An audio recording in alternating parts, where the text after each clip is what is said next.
Ito guys, oh, merong dumating na ayuda. Ngayon lang. Galing sa mga kagawad.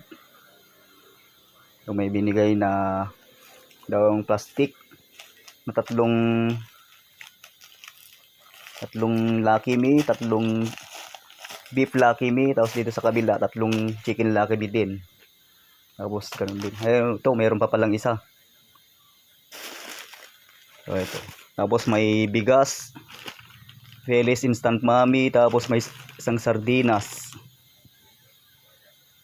So yan, tatlong plastic. Tapos ito naman pitchel. So, dalawang bahay kasi dito kaya dalawang pitchel din binigay. So dapat ganito ang mga binibigay, hindi pera. Kasi kung pera, may posibilidad na pangsugal o pang-inom lang yung pera na ibibigay. Dapat mga ganito, mga pagkain o gamit. Dito na lang guys, bye!